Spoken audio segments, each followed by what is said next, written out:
Good evening and welcome to a Brevard County Commission regular meeting. It's Tuesday, February 7th. Do I have Reverend Sandy Lacey here?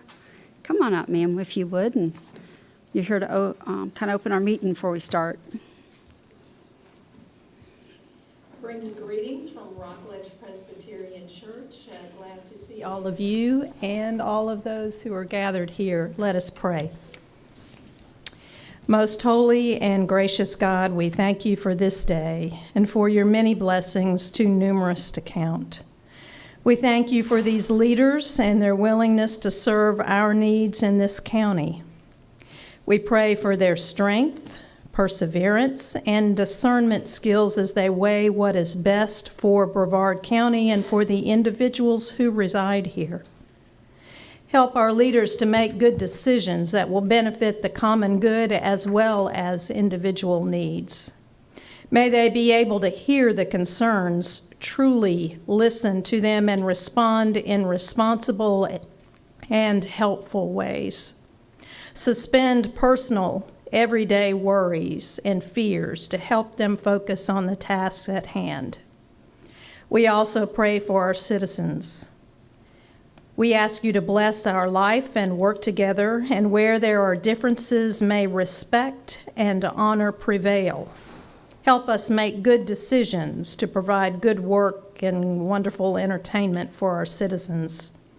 Steer this community away from crime and violence, we pray. We ask you to teach us to value our different opinions and the unique gifts of all of our citizens. We pray this in your holy name. Amen. Amen. Thank you, ma'am. If we have a quorum, I'm going to call the meeting to order. And if you'd stand for the pledge. I pledge allegiance to the flag of the United States of America and to the republic for which it stands, one nation, under God, indivisible, with liberty and justice for all. Thank you, Commission. Can I have a motion to approve the minutes? So moved. Motion by Commissioner Tabaya. Second. Second by Commissioner Zonka. All in favor say aye. Aye. Opposed? Passes 5-0. Commissioner Zonka. All right, Miss Loretta.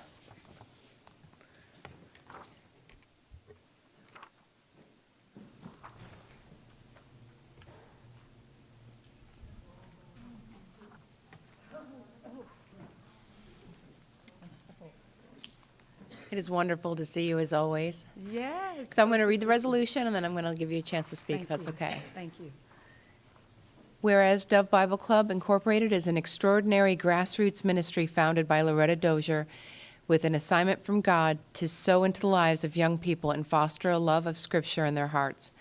And whereas Dove Bible Club Incorporated held its first after-school meeting at Krista McAuliffe Elementary School on January 16, 2008, with a total of 90 students, teachers, and parents in attendance.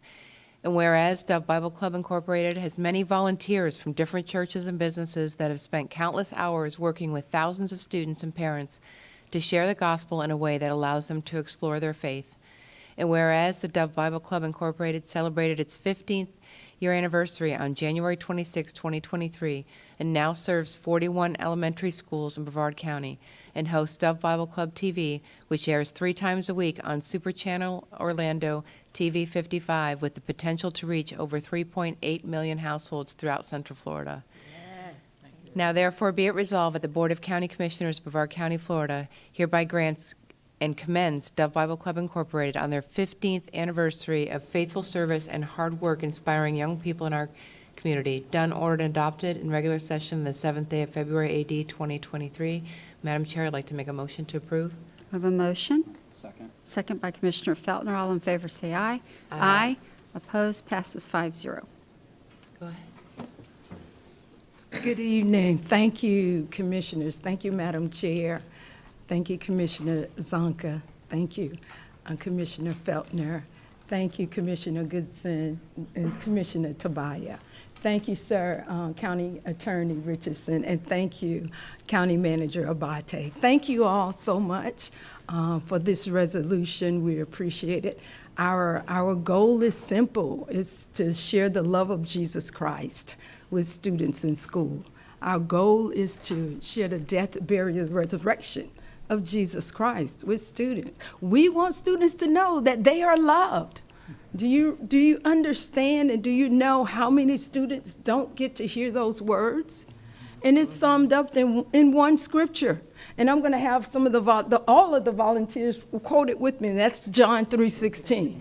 And we'll say it on. This is how we do the kids. 1, 2, 3. For God so loved the world that he gave his only begotten Son, that whosoever believeth in him should not perish, but have everlasting life. And that's John 3:16.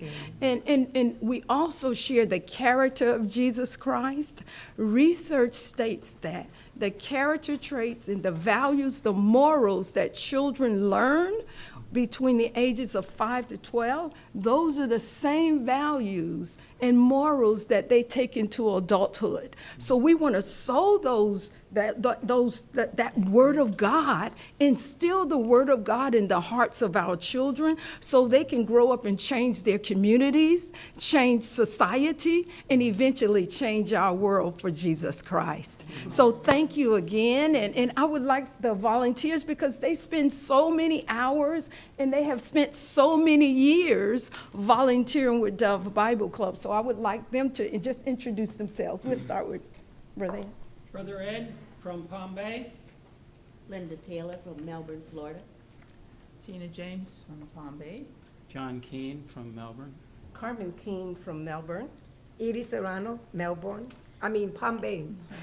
My church is in Melbourne. And Michelle Machasha from Ocean Breeze Elementary.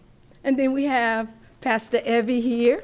Pastor Evie Ostrander from the Mission Church. Pastor Mark, my pastor from the Mission Church. So thank you so much for your time. Thank you for your service to Brevard County. Thank you for your sacrifice. Thank you so much. Thank you. Thank you so much.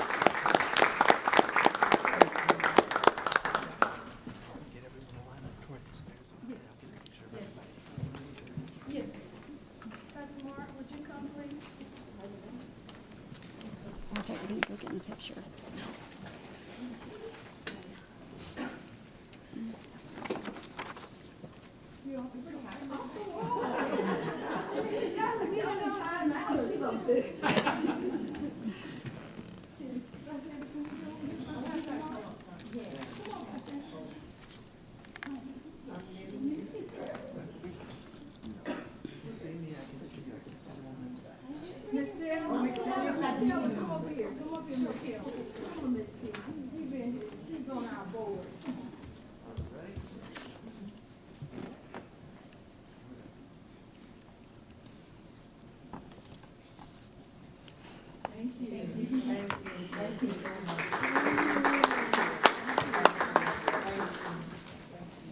Thank you again, sir. Amen. God bless you. Thank you. God bless you. All right, we're going to move into consent agenda. Commissioners, do you have any items you'd like to have polled? Can I have a motion to approve the consent agenda? Motion by Commissioner Tabaya, I'll second. second by Commissioner Feltner. All in favor, say aye. Aye. Aye. Opposes, passes 5-0. I have 0 public comment cards. So we're going to move into item H1.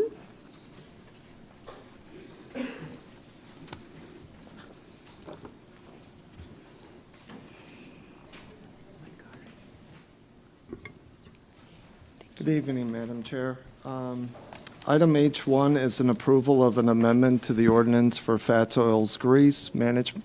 I'm sorry. Continue. For the fats, oils, grease management program, this is an amendment to Chapter 110. This is specific to 110-70 and 172. The basis of this is it provides more definition of compliance of vertical residential complexes. Okay, Commissioner, I have one public comment card. I'm going to call this up first, if that's all right, Mr. Slusher.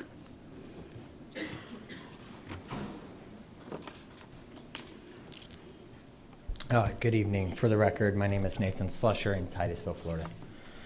I am up here because I have 2 points on this that I'd like to point out. One of them is I'd like to ask for context purposes for the public how often this is occurring.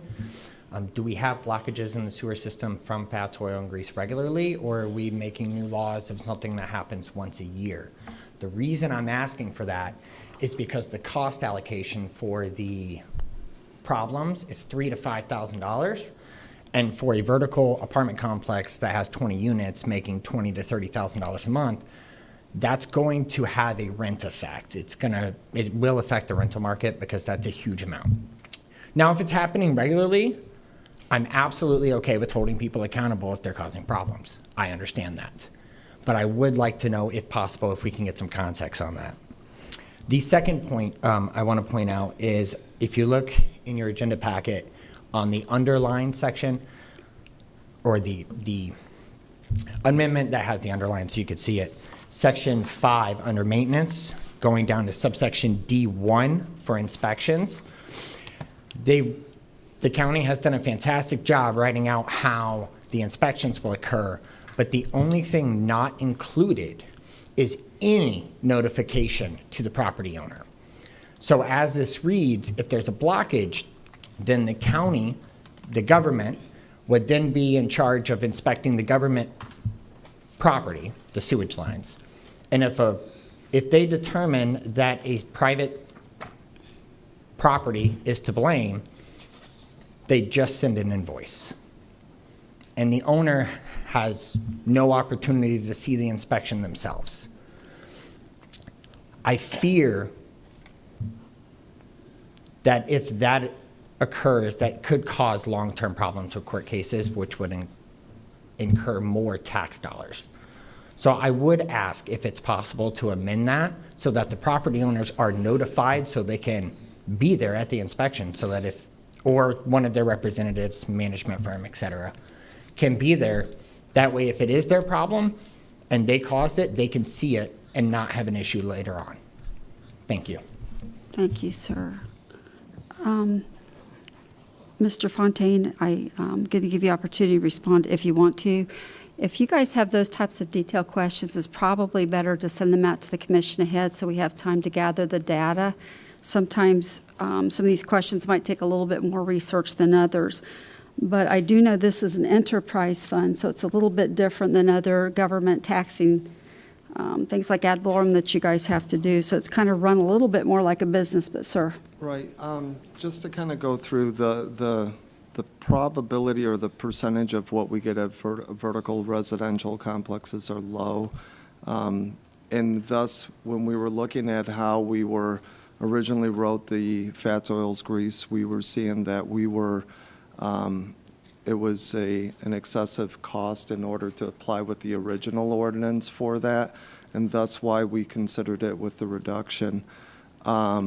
But with regard to the notification, usually when there's a backup, the owner of the complex notifies us. So we're not going out there doing inspections. This is more a reactive approach when we're notified by the apartment complex.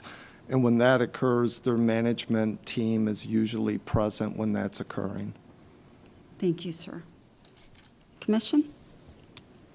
Discussion or Commissioner Zonka? I'll make a motion to approve.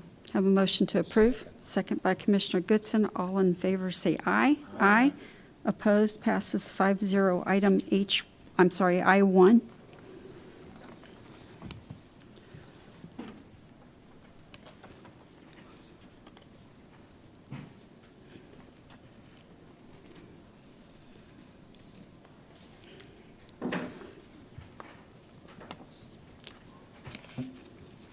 Good evening, Commissioners. Item I1 is legislative intent and permission to advertise amendments to the landscaping code where there is a wall required because of incompatibility between commercial and industrial uses and residential uses. Typically, there's a wall required by the site planning code, and this would clarify that we could review a landscaping buffer waiver under the landscaping code in lieu of the wall waiver. And if it's the desire of the board, we could still bring back kind of more complicated wall waivers to the board or where there was neighborhood interest. Wonderful. I think this is wonderful. Commission?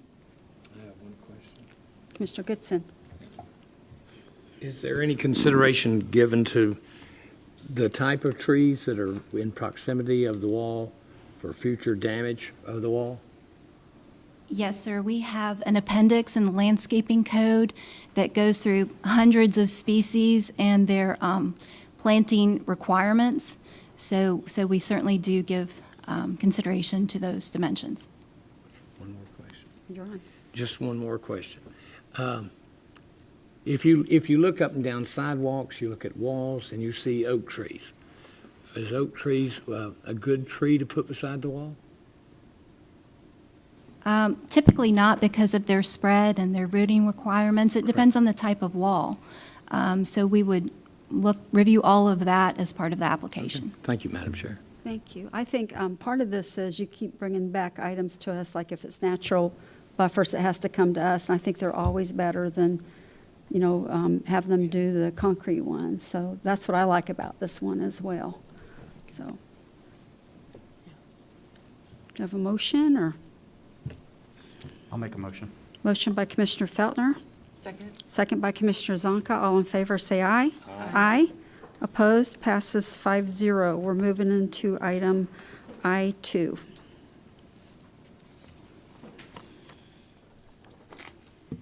Commissioner Tabaya, did you want to jump out with this first, sir? Or? Thanks, Madam Chair. At the 124 meeting, I suggested the implementation of some parameters to maintain the viability of the solar permit fee waiver program. To recap real quickly, number one, exclude commercial projects. Most applications are residential in nature.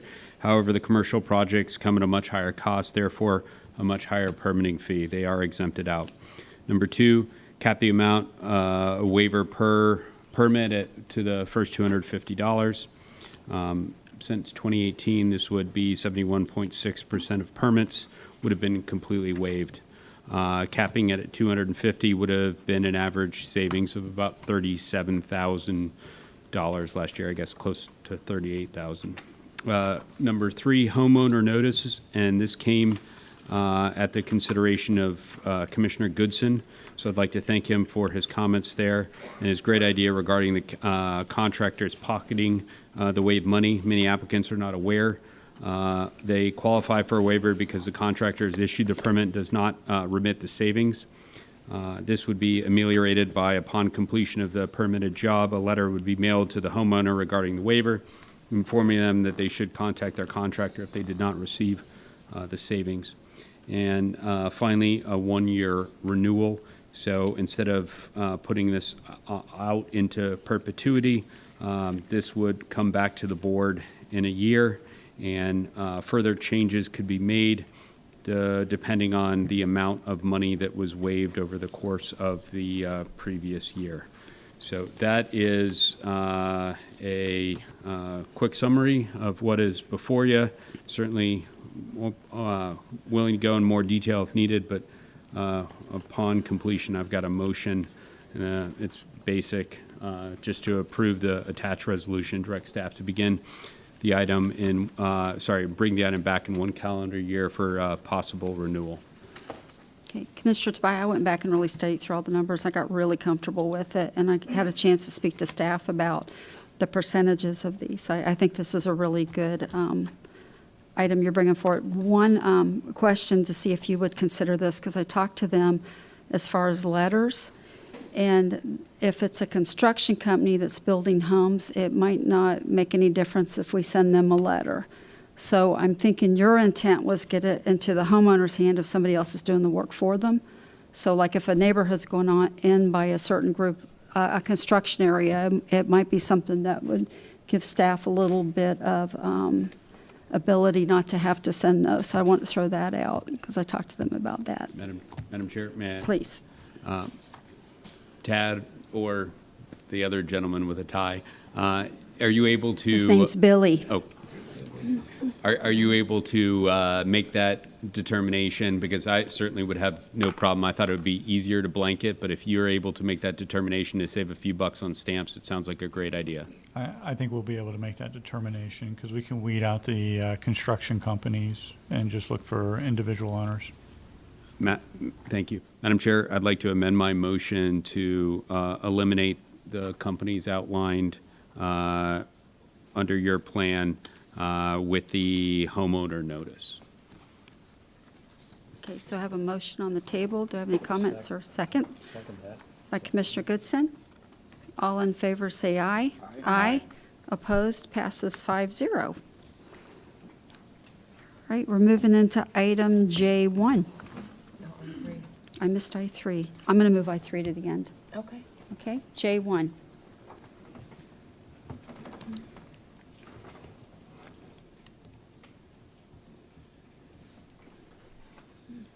Sorry, I forgot to tell you.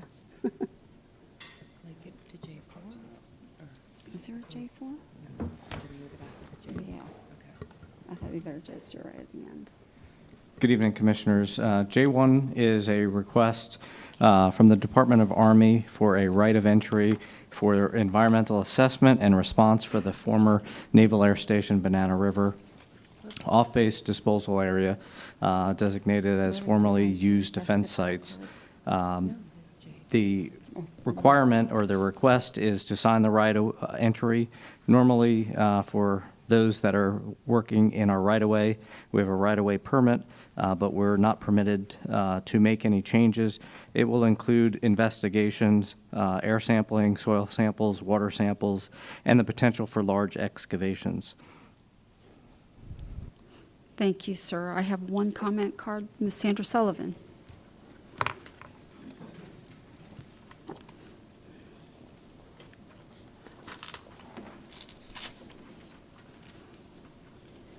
Sandra Sullivan, South Patrick Shores, and I'm very grateful for the time that a number of the commissioners up here spent listening to me about my community concerns on the formerly used defense site. And I worked very hard for almost 2 years on this, and am very grateful to Congressman Posey's office to speed up the funding of nearly $8 million for the remedial testing. And so this is a really big deal because 30 years ago, as you know, there was a FUDS investigation and their own aerials showed a road and a drainage channel into our community. And yet, even with the aerials, they denied that it was their dump at the time there was a class action suit. You may recall I came in and did my show and tell of various things that I dug up, parts of aircraft, Navy plates, 50 caliber brass bullets. Most of them were not brass because there was a shortage of copper. So I thought it would be kind of interesting to bring a few items back. But I dug up much more concerning things. I dug up blue chemicals. I dug up asbestos, containers of solvents, part of an oil barrel with oil in it, which back in the day was mixed with trichlorinated ethylene, the chemical associated with Camp Lejeune and other Air Force bases. Patrick and Cape have plumes of trichlorinated ethylene. The county did testing as well and found trichlorinated ethylene in our community in 2018. And so in addition to the testing by the Corps of Engineers, I would like to also make an additional request of the commission. In 2018, you approved for testing for PFAS and for contaminant testing in 4 wells, 4 shallow wells. And that provided a baseline for contaminant testing. As a member of the Restoration Advisory Board for Patrick, they also had done testing in 2018, and they will be doing PFAS testing this year in 2023. It was not supposed to happen for 5 more years, but EPA has sped up the requirement for them to do that RI. And so it would be very good timing if while Patrick is doing their PFAS testing, that the county is redoing that test to see how those numbers have changed. What has changed in the last few years? Well, as a member of the RAD board, I made a motion to do testing on South Base housing, which was done, and they found PFAS contamination at 400 parts per trillion next to the high school. As we know, there's a cancer issue beachside and a number of children with cancers. So I would ask that you consider this request to also do some remedial testing. Thank you. Thank you, ma'am. Commission? Commissioner Feltner, you're pushing your button, I see. I'll make a motion to approve. Okay, I have a motion. Accept. Approve? Do I have a second? I'll second. Second by Commissioner Zonka. All in favor, say aye. Aye. Opposed? Passes 5-0. All right, we're moving into item J2. Good evening, Commissioners. This is adoption of the Save Our Indian River Lagoon Project Plan 2023 update as recommended by the Citizen Oversight Committee.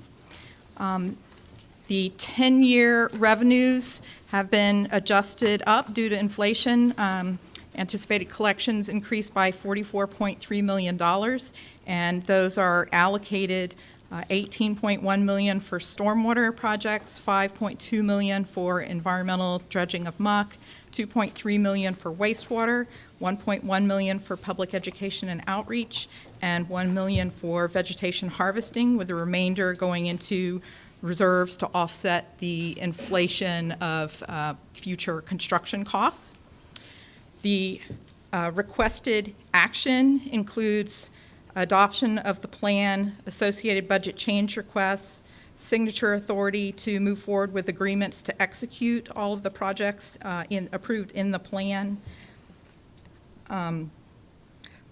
authority for me to sign 6-month no-cost time extensions for the funding, the implementation partners.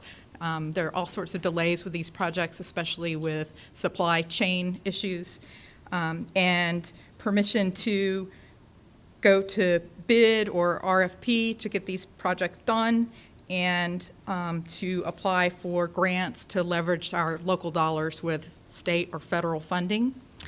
In the agenda packet, there's a list of the significant changes that are in this 2023 update. There's also a PowerPoint prepared by the consultant who prepared the plan update that goes through in more detail. We have that available if you're interested. I also have a progress report, or 2 different progress reports in your packet. One that just goes through each project type, the funding allocation, the pounds of nitrogen reduction anticipated, the average cost per pound, the number of projects. Then there's a more detailed version that provides the status of where we are. We're about to complete our 75th project and celebrate that milestone, and look forward to continued leveraging with the governor continues to announce more and more funding for these sorts of projects. So we're available for any of those presentations or for question and answer. Thank you, ma'am. Commission, I have a few cards I'm going to go ahead and call unless somebody has a comment right now. All right, so I'm going to start with Lori Geiser. Dana Naspany, you're going to be next, ma'am. If you guys would like to speak on this topic, if you'd fill the cards out, once we go through the cards, we're going to close the public comment part of this. So, Ms.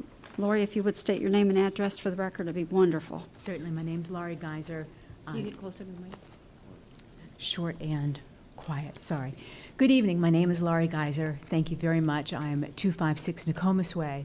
I'm a South County resident of Sunnyland. And we wanted to give our thanks and our acknowledgement to the project, the Oversight Committee, a plethora of Brevard County offices that have helped our community in education, in projects, in being able to be a good steward as members of our community for our Indian River Lagoon and for the environmental projects that they are undertaking or that they're proposing as well. We'd like to note that among Brevard County, we are one of the, we may be the highest cluster of septic grant action in Sunnyland. We're closing in on 20 completed projects. We've got 30 more roughly waiting in the wings and still onboarding more of our neighbors. We are truly committed in our community to making an environmental difference, and we realize that as a small neighborhood, we are a POA, we're a Property Owners Association, we are not an HOA. We are acting on completely a voluntary basis, so every action that we take, the money of our own that we spend is completely voluntary, and so we're very hopeful that we're able to go forward with the current project plan so that we can engage and further improve that effort. Thank you very much. Ms. Dana? After Ms. Dana, I'm going to have Jim Glass. I'm going to let you say your name the right way here for me. If you would do that with your address, it would be wonderful. Sure. Good evening. My name is Dana Nasipany, and I am at 295 Hiawatha Way, also part of Sunnyland Beach. Just here again to thank the Citizen Oversight Committee. As you know, we do have a project in this upcoming season, and the only thing I want to speak to is my willingness and ability to assist in grant writing. So I am happy to put that on the record. So whoever in the county does that, I can do all the grunt work. I'm no expert, but I have done some successful grant writing in the past. So thank you. Wonderful, thank you. Mr. Glass? After Ms. Glass, I have Dave Gilbert.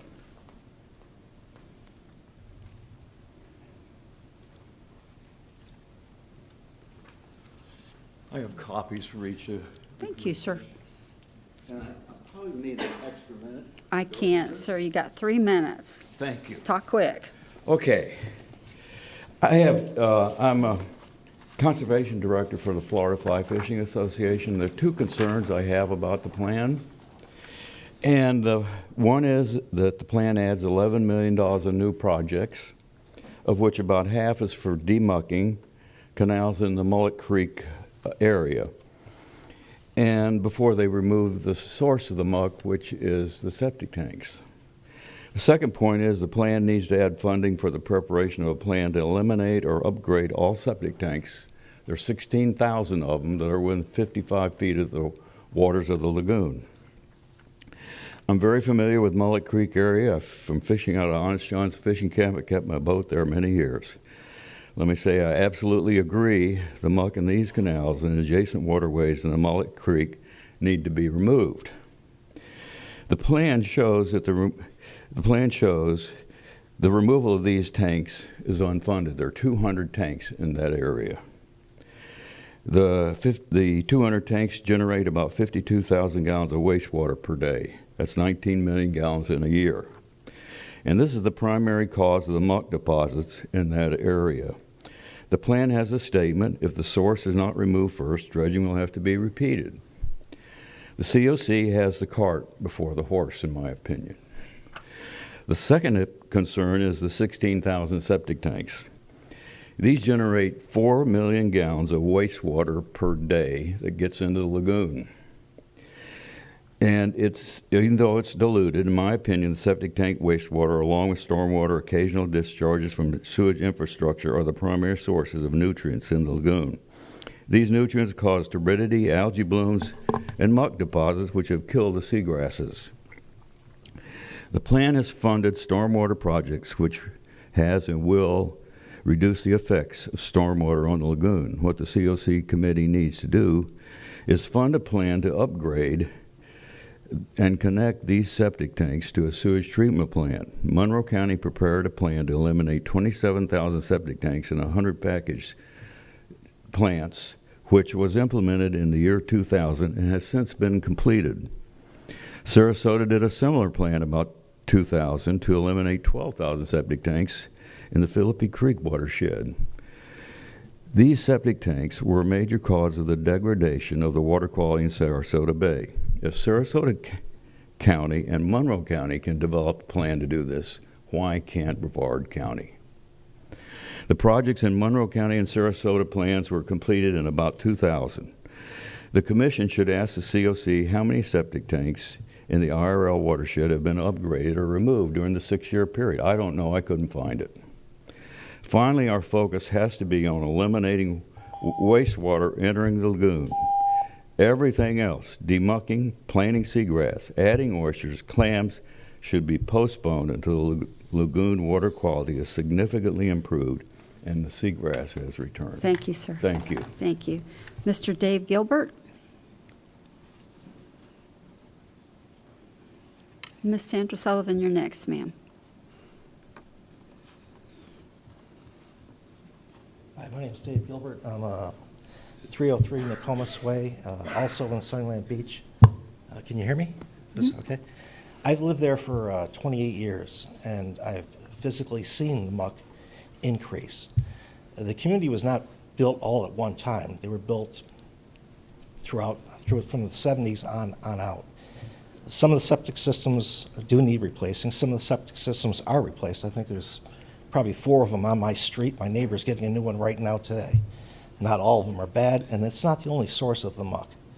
If this project is approved, I believe that 375,000 cubic yards of muck will be removed and not be able to flow into the intercoastal waterway.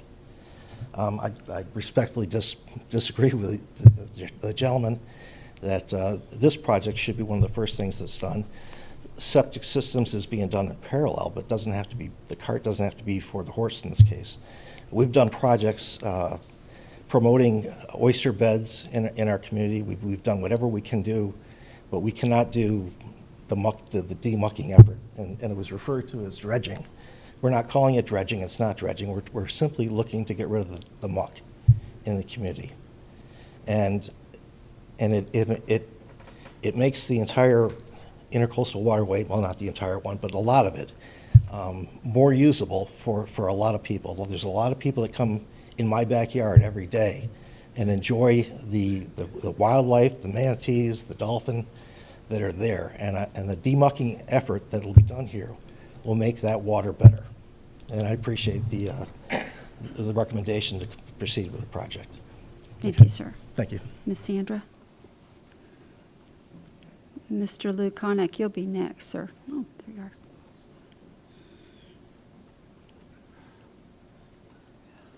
Sandra Sullivan, I've already showed you, over the last few weeks and months, my pieces of paper about my concerns with the Indian River Lagoon. So to the point that the gentleman made about the number of septic systems that are removed, you have to remember 10% of the septic systems cause 90% of the pollution to the lagoon by their own study. And so those are the ones that we're prioritizing. Yet I was at a COC meeting when there was a discussion, oh, we've only had this small number, and they were like, the committee's like, why is it such a small number?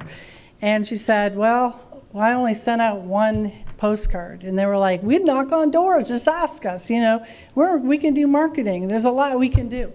And so basically the motion was made to expand it to anyone in the county who has septic system. It's really not what we voted for, and I spoke against it.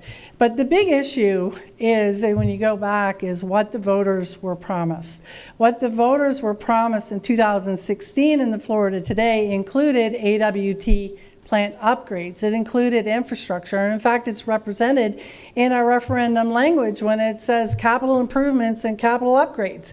Capital is infrastructure, and yet this has been a barrier or wall, even though the tax is more than doubled from $304 million. We still hit this wall on infrastructure. So let's go back to 2017 when we had 22 million gallons of sewage going into the lagoon. And experts came forward and said, you have to take care of the sewage plants before you can clean up the muck. So we've dredged, we're on our 3rd dredging at Turkey Creek. When you read, I read the scientific reports, when you read FIT statement, they said the primary source of that muck nutrient loading is coming from the sewage plant. So why don't we deal with those issues? What is the wall here? And then yesterday I attended a meeting hosted by MJ Waters with Vince Lamb and a whole bunch of people. They kicked me off. but they were talking about, curiously, infrastructure and pollution that's not in the lagoon plan. So under the NEP CCMP, the management plan approved by EPA, we're required to have pollution in our lagoon plan. PFAS contamination, what has changed from last year?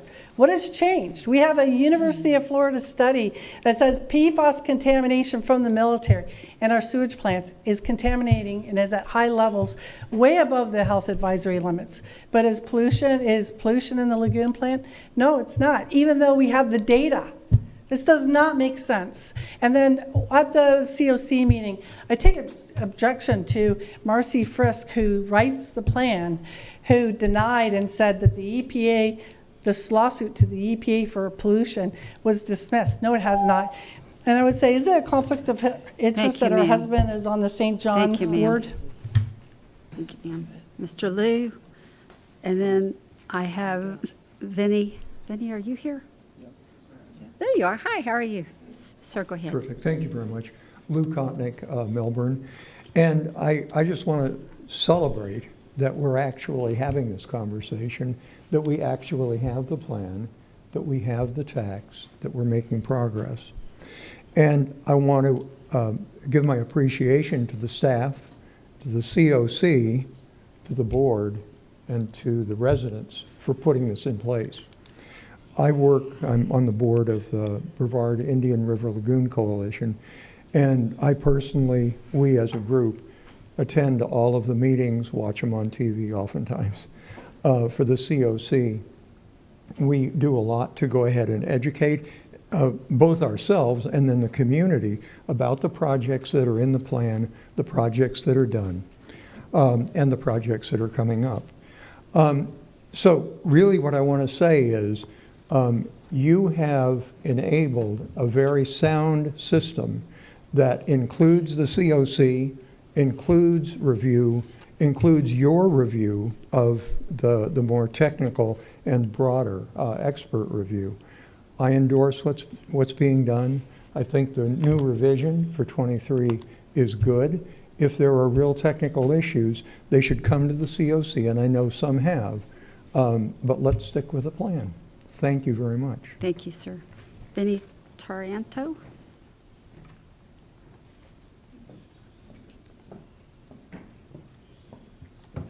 How are you doing? We always see your face on the TV. Good afternoon, Commissioners. Just here as to answer any questions. The ordinance states that the chair is to present the updated plan to the Commission, so that's what I'm here to do, just to answer any questions if there are any. Thank you very much. Thank you, sir. Miss Debbie Hancock?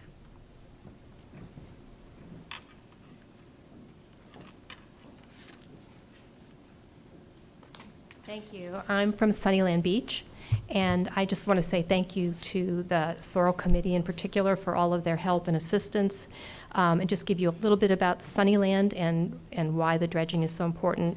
Sunnyland residents have been actively engaged for the last couple of years in doing whatever we can to stop the flow of pollutants into the Indian River Lagoon. We formed a committee of dedicated volunteers to head up various initiatives to educate and involve the residents with a highly successful neighborhood environmental fair, written literature, social media, sample plantings of filtering plants, and offers to help neighbors implement changes. Many Sunnyland residents have realized the benefit of the septic upgrade and have completed the upgrade or applied for the upgrade. However, since Sunnyland has no HOA covenants, restrictions, or the ability to assess homeowners, we have no way to fund the critical muck removal needed to restore the waterways leading to the lagoon.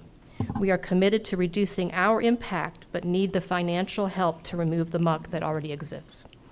We're extremely grateful for everything that's been done. We're appreciative of your efforts and support this undertaking. If Sunnyland is successful, perhaps we can serve as a model for other communities along the way on future lagoon projects. Thank you. Thank you. Mr. Craig Wallace?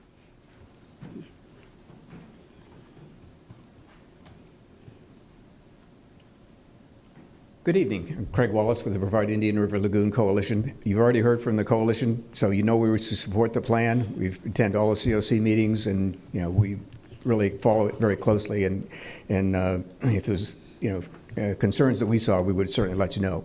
I did want to just kind of follow up with the Sunnyland story, because I think that is the story of how the plan works. It's a combination, they started out with, they got the letters in the mail. They started out by having dead fish in their canals, right? They all live on dead-end canals, and so they were constantly seeing, that's the only fish they saw was the dead fish. So they wanted to do something about it, so they got these letters in the mail that said, hey, the county will help you pay for new septic upgrades. And so they started investigating that. They came to the COC meetings. They got more information on it.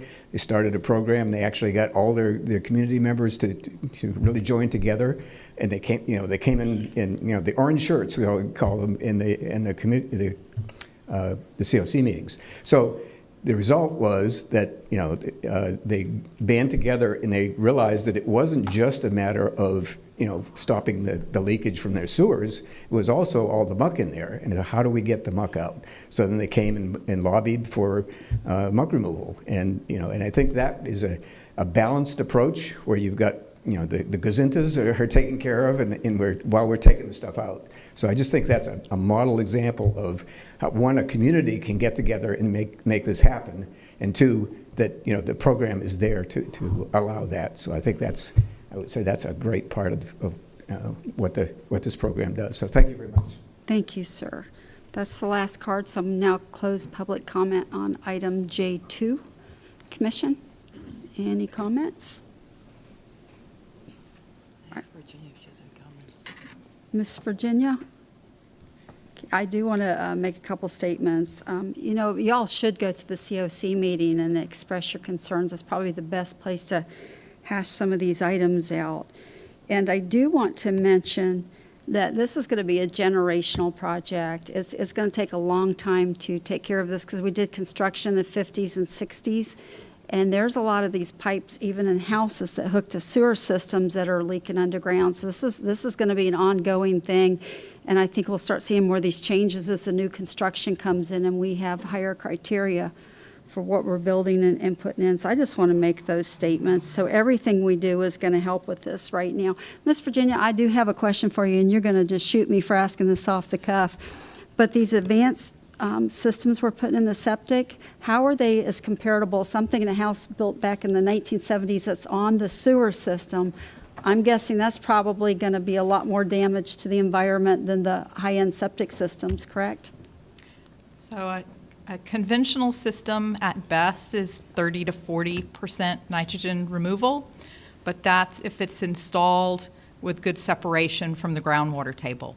Because we're a low-lying coastal area, a lot of our construction was allowed closer to the water table than that. The state rules requiring that separation weren't adopted until the 80s, and so we have a lot of systems that are polluting much more than that 30% reduction of a typical conventional system.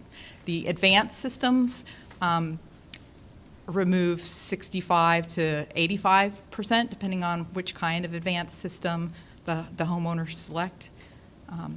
Does that answer your question? Yeah, it does. Thank you. So I wouldn't be objective to if the commission later on, I'm not sure if it'd be in this term of these ones that are left or forward, if eventually every septic system that we put in would be the advanced ones, and we would start working towards that goal. That would be one thing to do, because I can't see it in my time here that we're ever going to get enough treatment centers put in to be able to even do the capacity, although we've got some projects we're working on. But, sir. Thank you.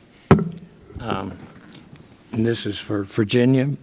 If a homeowner in Brevard County wishes to either tie into a sewer line or do a septic tank, is there any funds that he can apply for financial help? Yes. So we the half-cent sales tax has plans for both of those options.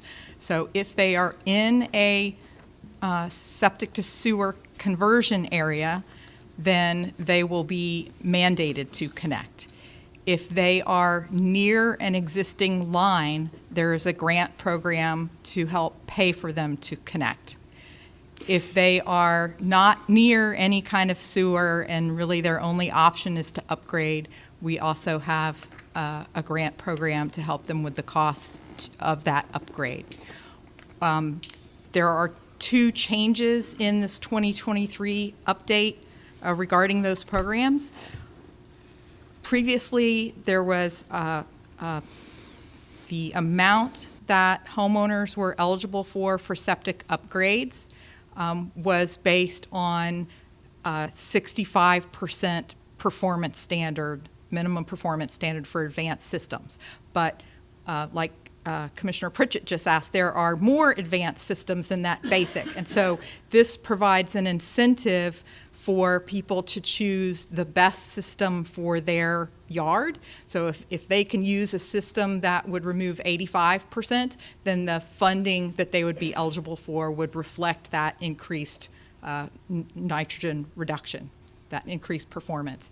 Additionally, we have been very successful in getting state grants for these programs, and so with those state grants, we would like to be able to, anyone who is close to an existing sewer line and wants to connect, we would like to use the state grants with half-cent sales tax local matching funds to help them connect, whether they are part of those highest priority that are closest to the water or anywhere within the lagoon watershed. There's going to be a benefit. There's state funding to help make that happen now. So this plan update would make that change.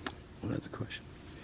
If the homeowner is not close to a sewer, but he's close to the river, backs up to the river, but in his front yard is a force main. So to hook into a force main, he has to have a emulsifier or something, right? A mulching, correct? Yes. Now, he has to maintain that for life, or does the county pick up maintenance on that? I may need to phone a friend, where's Eddie? Utilities director. So this is, you want to hop in? This is a recently changing interpretation from the state. Previously, the rules that DEP had promulgated would require the county to maintain the pump station or the pump to get the homeowners or the homes sewage into the force main. That's a rather expensive or costly thing for the utility, as you might imagine. But the rules on that are being changed, and they have not been promulgated as yet. But the expectation is that requirement is going to be altered to leave it on the homeowner to maintain it. And so they would, if their pump gets struck by lightning, they don't call us, they call ABC Plumbing and get it repaired. Thank you, ma'am. Thank you, Madam Chair. Thank you, sir. Yeah, I know we talked about this before, and I know in 2019, we sent the plan back to the COC. Significant changes were made to include more infrastructure and a little less muck dredging, but muck removal was still part of the plan. And I know we've made big strides and big efforts on trying to get more people to hook up to our sewer system. Can you talk a little bit about those efforts? I know you have in previous meetings, but I know it was a lot more than sending out one postcard, and I think that probably needs to be stated on the record, just to clarify. So in the original plan, 66% of the funding was allocated to muck dredging, and a little over 20% went to sewage-related projects.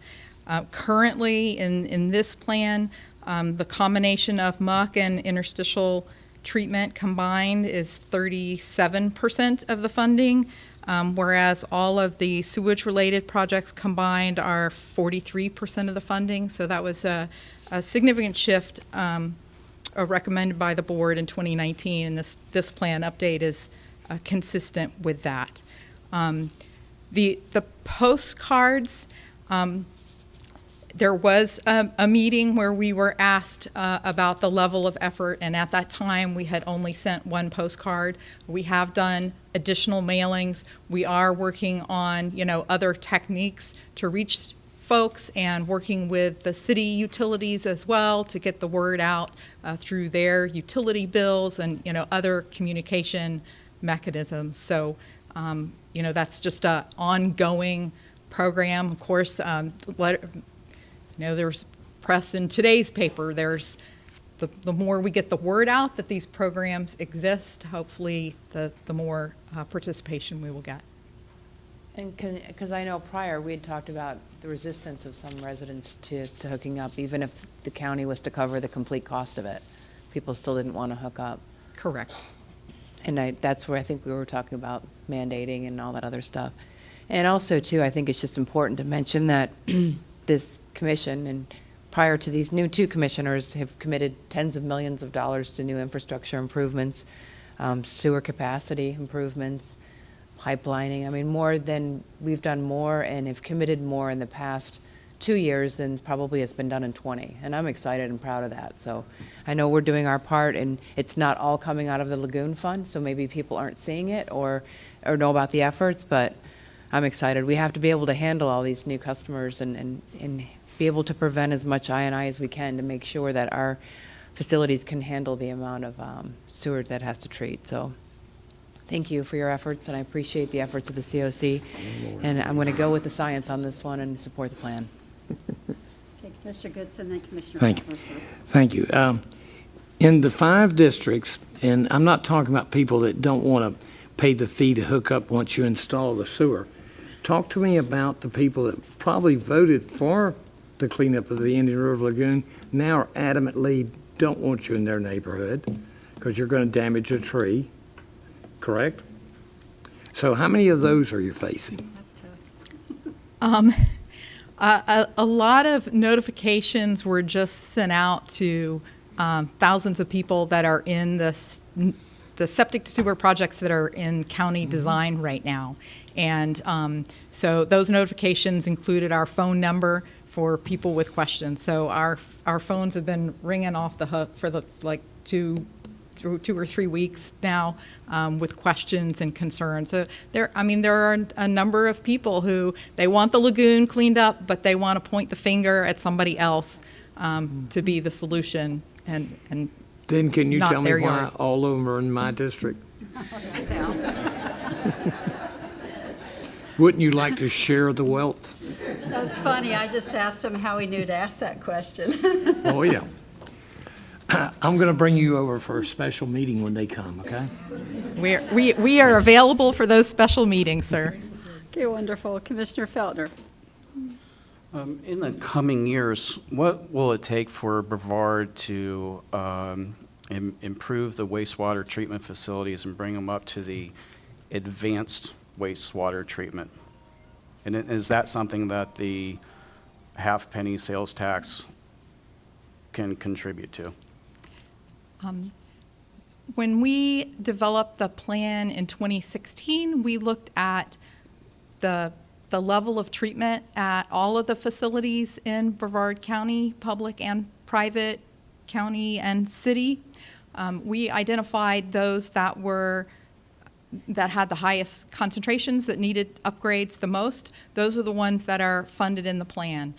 Since that initial adoption through this annual update process, a number of additional facilities have been added to the plan, including some county facilities.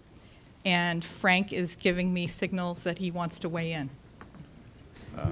No, basically, I want to add that the board has, through CARES funding that was available, and the increases that were passed in a long-term, several of you will recall, we have a plan that goes to 2032 because of additional state requirements where we have to meet certain goals in a certain amount of time. So that those projects are moving forward, not only with the funding that Virginia was talking about, but through the rate increase, through board allocations of funds from the CARES program, and additional grants, as we spoke about earlier, that the governor and the legislature are putting toward these type of efforts. So there's a combination of funding opportunities in 3 or 4 different areas that are helping with the type of situation that you're describing. So we're trying to prioritize which plants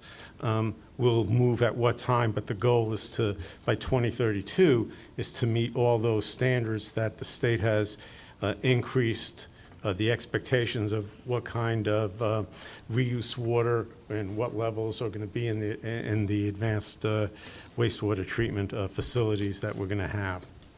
I would add that the mandate from under statute applies to all of the utilities with sewage treatment plants. So it's not just the county that is doing this, all the cities are doing it as well. Some of them had the benefit of some soil funding and grants from the soil program, but ultimately they're basically all raising their rates to be able to pay for upgrades to their sewage treatment processes so that they can get up to that required mandated level of treatment, which will be a dramatic improvement from what we've seen. Mr. Feltner, you still on, or you finished? Or? Okay, wonderful. I do know right before you guys got on, we each had an amount of funds that we were allowed to apply to projects, and I think almost 99% of our funds went to these types of projects for capital infrastructure, like Commissioner Zonka had said just a moment ago. So I wish we had some of you guys still in the state of Florida, because it would be great to try to get some kind of mandate done for people to have their septic tanks inspected. I think this would help greatly with that too. But so if you guys got any influence in that, Randy Fine. John, that one's yours then. Randy Fine. All right, I'm out of lights, commissioners. What's your pleasure? I'll make a motion for acceptance. I have a motion to approve by Commissioner Goodson. I'll second. Second by Commissioner Feltner. All in favor, say aye. Aye. Opposed, passes 5-0. And we are now moving into item J3.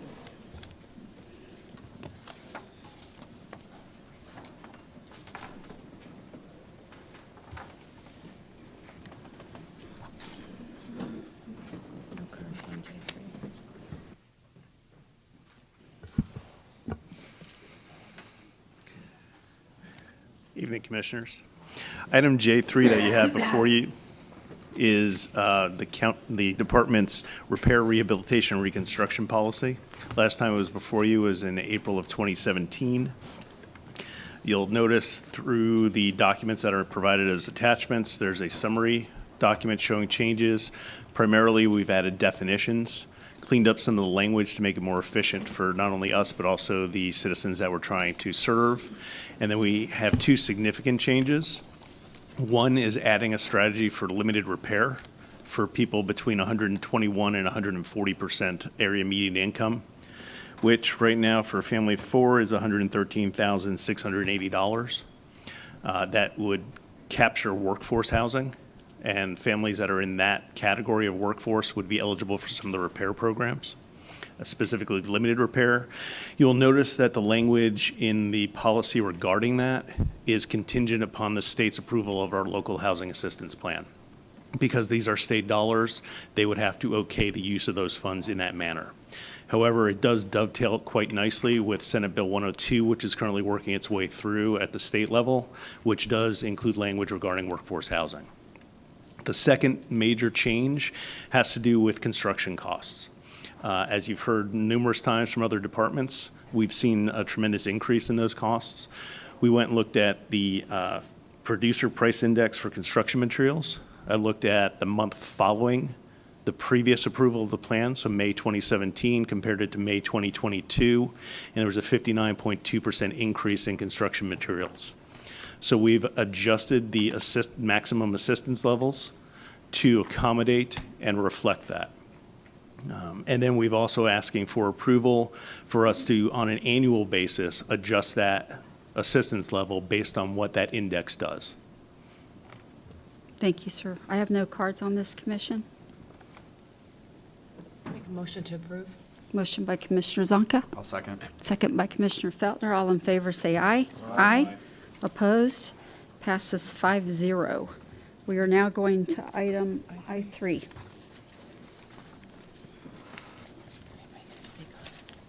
Yes. Commission, this is the item that we had had a discussion about briefly last meeting, and I sat down with our county manager and worked on what I think is a fair proposal from him. I do have one comment card, so if it's all right, I'm going to call this forward, and then Commissioner Tobias, you have your light on, sir. Come on, Ms. Sullivan.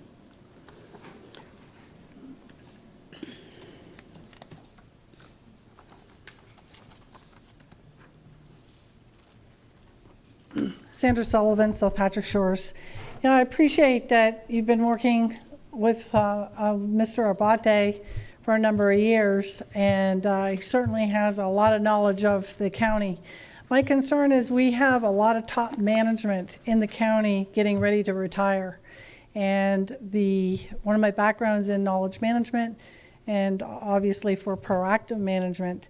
And I would just like to ask this commission to consider that with people like Mr. Denninghoff there, who probably knows where all the bodies are buried, and has so much knowledge, that we're going to be losing a lot of top people at once. So what I would ask the commission to consider is that we really need to get somebody in as soon as possible, even if they are getting up to speed for an overlap period of time with both of them in place. But there be a transition time between now and 2024 where that handoff is made, so that the three commissioners who are coming in, who have a steep learning curve to get up to speed on how the county manages, you know, if you bring in Mr. Abate till 2024, then you're losing that knowledge share. You're potentially losing other senior management knowledge share as well. And then you have three commissioners coming in who do not have context and have a steep learning curve. And so if there's some way to just shift this a little bit and maybe table this for today and bring it back to where you're bringing somebody on now and you're training for that knowledge, and then a handoff sometime, maybe in a year's time, to that person, so that when the new three commissioners come on in 2024, they won't be having a new county manager at the same time. Thank you for your consideration. Thank you, ma'am. I think the goal is to keep Mr. Abate for about another 10 years. So, Commissioner Tobias, I'm sorry, your light's on first.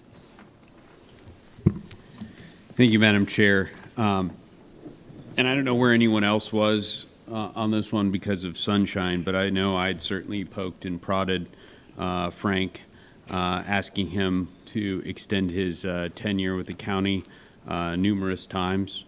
And the reason that being was Ms. Sullivan just pointed out there's two new commissioners up here who will be wizened veterans in just a couple years when there were three new ones. And that would be not only difficult for the new commissioners that haven't yet even been elected, but also to have a new county manager in there. So I made the motion last time to ask you to negotiate with Mr. Abate about the contract, and I did have a couple questions for you, Madam Chair, about the contract yourself. Are you open to answering some of those questions? Let's give it a shot. Okay. Should Mr. Abate's deferred retirement option plan agreement be voided, how much money would Mr. Abate be walking away from at the conclusion of his drop period? A lot more than I'd be willing to do, but it's $490,000, almost $500,000, $490,000. Okay, so it would be naive to think that there wouldn't be something to help fill that gap, and it's in there. And you were wise putting it in there. So let's talk about those things. That is the increased sick leave payout, the maximum contribution to deferred compensation plan, and the severance upon resignation. The math I came up with was these all equaled about $371,000. Is that roughly, you're the Yeah. CPA, is that roughly correct? Yes, sir, that's even on the high end, so you went with the high number. Okay. Again, I'm falling back on your CPA expertise, but I don't think you need to be a math expert here. But if this contract is ratified, is it fair to say that Mr. Abate will be walking away with $100,000 less if it was not. Yes, sir. Okay. One other thing here, should he void his drop, wouldn't then he be eligible for a 3% pay into FRS, which is about $8,000 a year that he's currently not paying? Yes, he's going to have to start paying that after this. Madam Chair, if I knew you were so good at negotiating contracts down, I probably would ask you to negotiate single-handedly the fire contract, and it would have been much, much better. Madam Chair, I've got one question for Mr. Abate. Is that okay? Certainly. Frank, it appears that you may be losing money on this. My question is your wife okay with this contract? Yes, yes. He's a wise man. Madam Chair, I'd like to, with your indulgence, reserve a little time for conclusion, but I'd certainly like to thank you for taking the lead on this. It sounds like it's a fair proposition to us as well as the county taxpayers, so I appreciate that. Thank you, sir. And he's an excellent manager. And I have to mention, too, if he doesn't have a longevity plan here with us, he's going to lose a lot more money than this.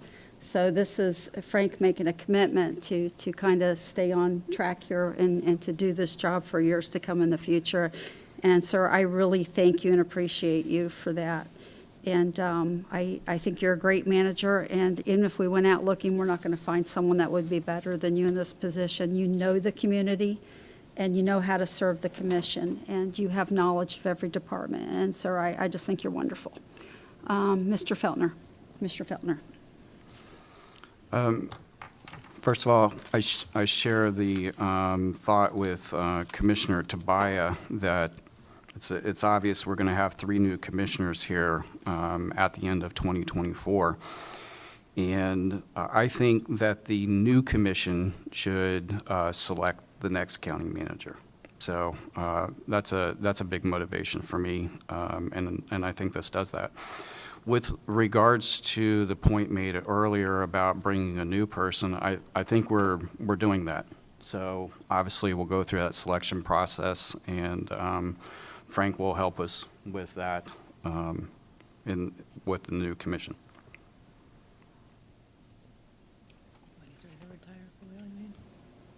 I don't know.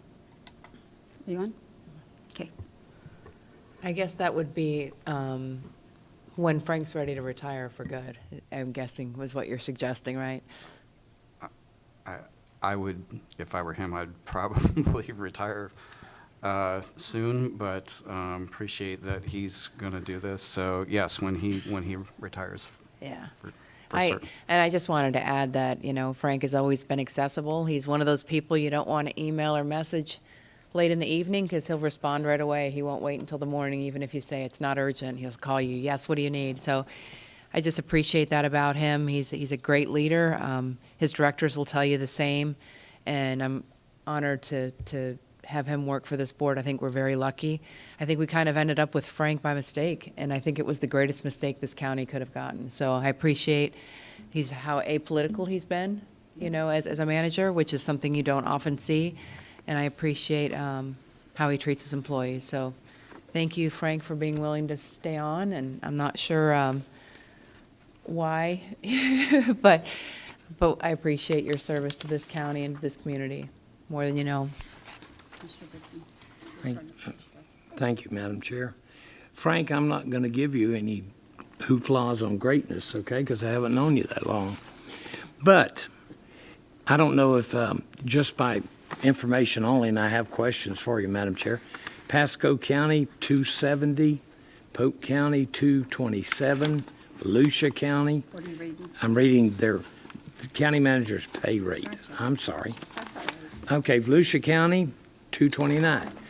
Madam Chair, if he stay, or if we elect him to stay, what would be his base salary after he gets out of drop? I'm not sure he's going to change his salary. You're going to stay for the same salary, correct, sir?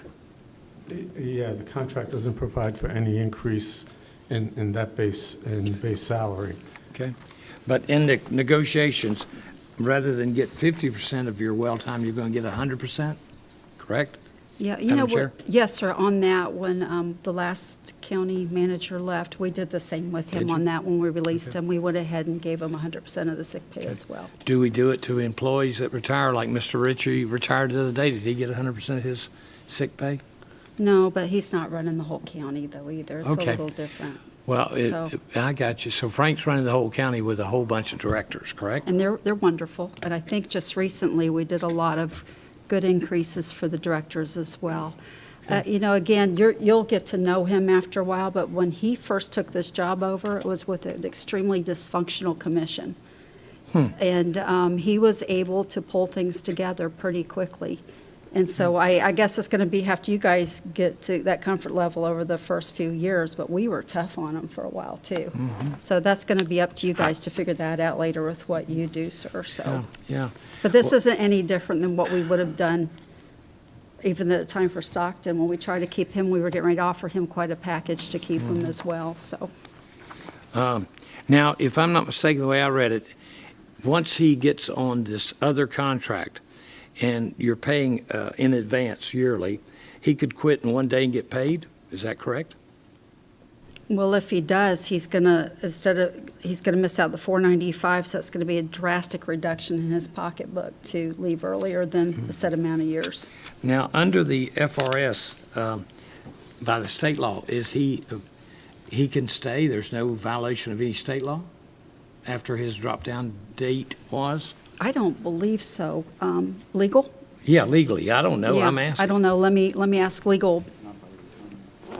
No. That's not a violation. That's not a violation. He will have to void his drop to do Right. that. So did I misread it, or if he stayed one day in January the 2nd and resigned, he got the full yearly pay? I think that's the sick payout. I But don't think again, so. I don't think it says a full yearly pay, does it? Okay. You might want to check that. Okay, I have no questions. You know, after spending a lifetime, I'm glad you want to stay, Frank. That's about as good as I can be.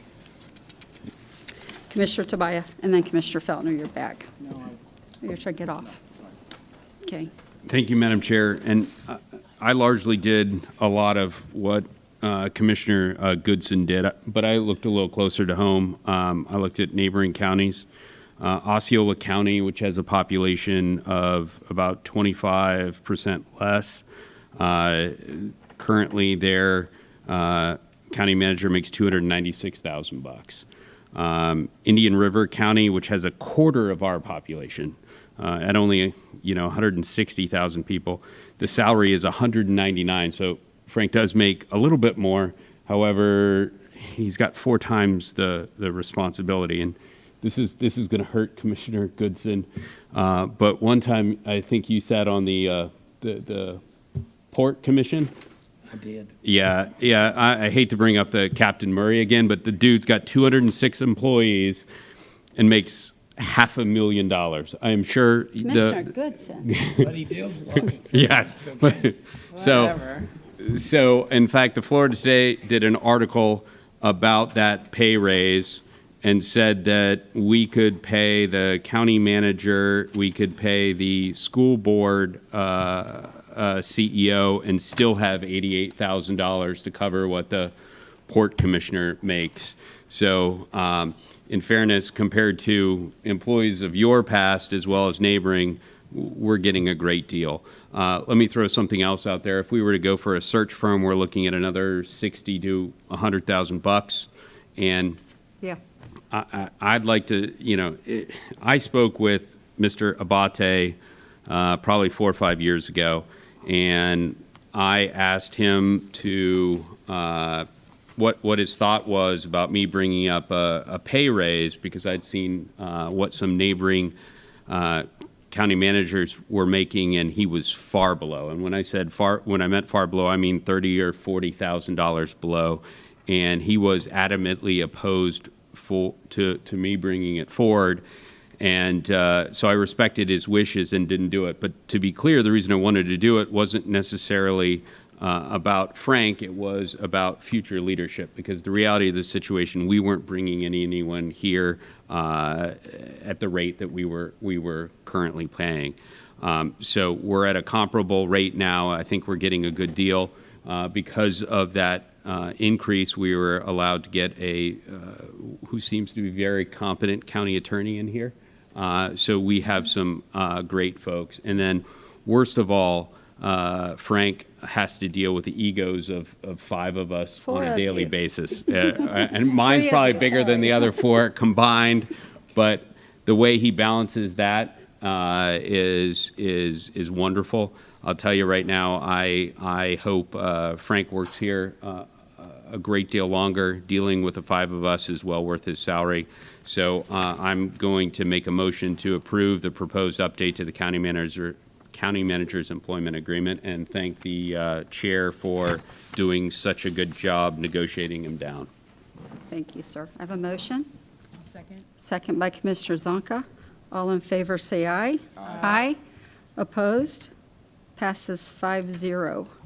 Thank you, sir. I want to mention as well that when we had the opportunity to try to find another county manager, and Mr. Abate stepped in, and we got the guy bringing in all the people, and we went through the list we had, and every single one of them had criminal records, and we just except Frank. Well, Frank stepped up and he said, "Look, I'll do this for now," and it was like, this is marvelous. And it's just been a great experience. I think we begged him. We did beg them. We did. So as a citizen of Brevard County, there's not a better manager I would rather have sitting in this position, directing the people I love and being responsible with their funds. So I will leave that there right now. And we have one public comment card, Ms. Sandra Sullivan.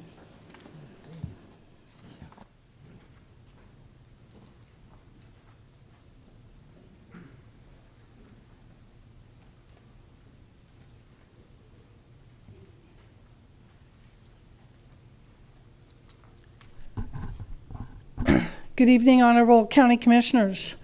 Thank you so much for not releasing the deed restrictions on the former Hightower County Park at the request of Satellite Beach. This is huge for our community, and we thank you. While the differential in parking was a fiscal issue for sand renourishment, so is the use of Hightower outfall by the adjacent developer. You see, as a condition of the Corps of Engineers sand renourishment permit funding for the mid-reach, the county is required to bring the mid-reach outfalls up to federal stormwater standards. According to the 2008 county outfall study, it was not possible to fix Hightower outfall exfiltration because of high groundwater. Report said developer plan put stormwater west.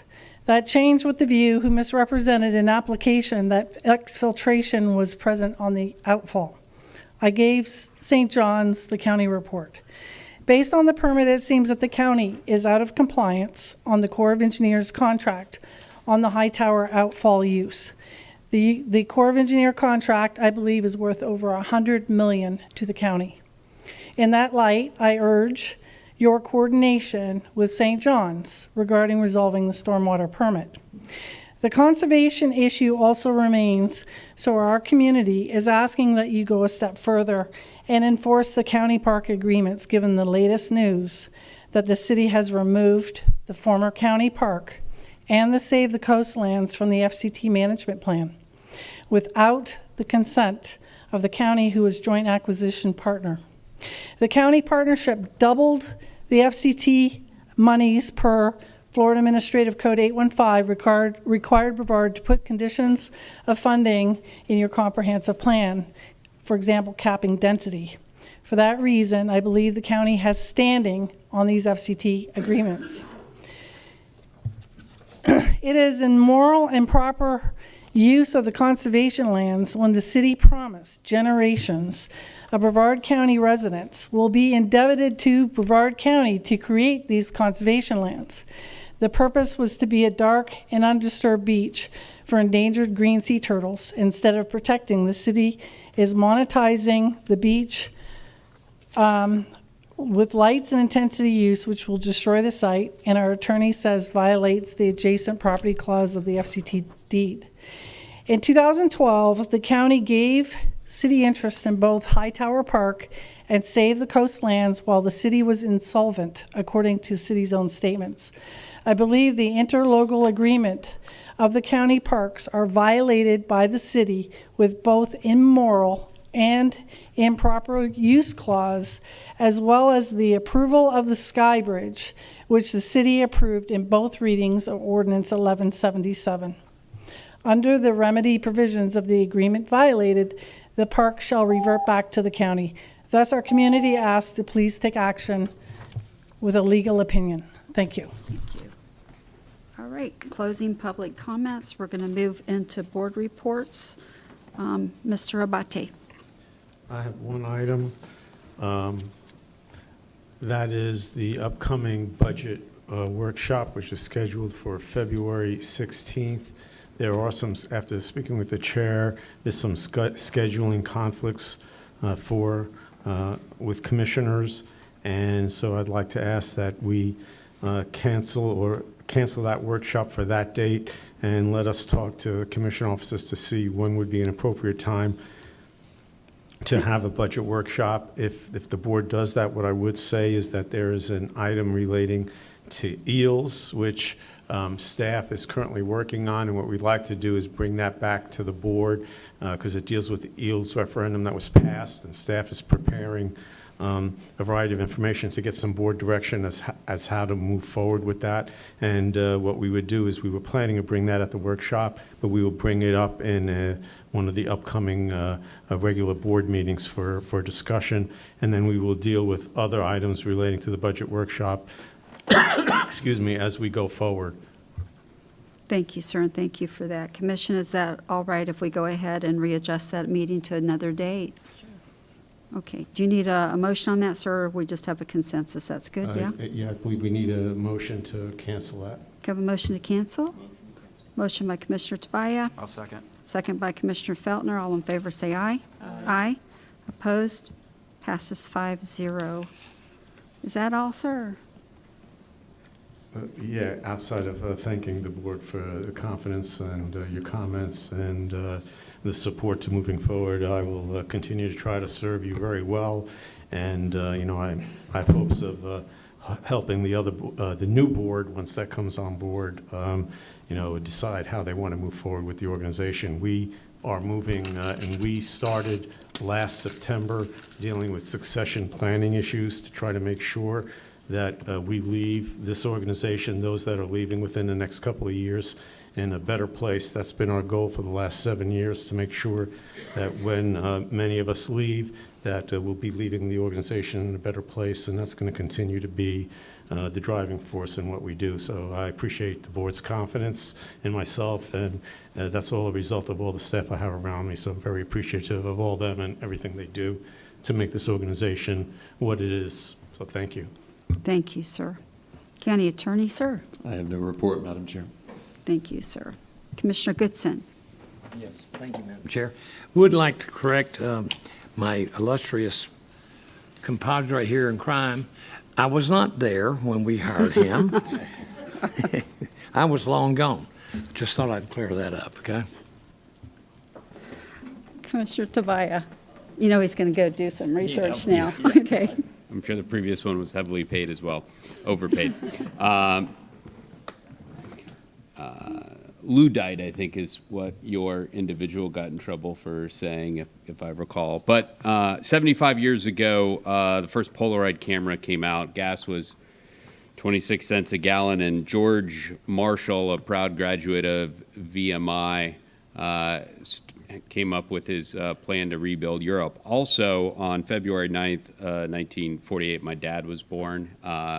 He's had the unfortunate responsibility of dealing with me, and he's worked darn hard at it along with my mom, and I just want to wish him the absolute best on his 75th birthday. He's a 20-year veteran of the United States Air Force, and just a wonderful human being and a great father. So happy birthday, and thanks for watching this. That's very nice. Commissioner Feltner? Your dad did get Stephen out of the deal. Yeah. So it's just to make that clear. Yeah, right, good doctor. I don't have anything beyond that. Thanks. Thank you. Commissioner Zonka? I'll just comment, just when you think that Commissioner Tobias doesn't have a heart, he says something like that. So, no, my point is he's a good person, and I think that he often doesn't display that often. But anyway, I don't have any report. I just had to comment on that because it was a very thoughtful comment for his dad. So happy birthday, Mr. Tobias. Yeah, happy birthday. I have no report, so I'll call this meeting adjourned. Thank you, Madam Chair. Yes, sir.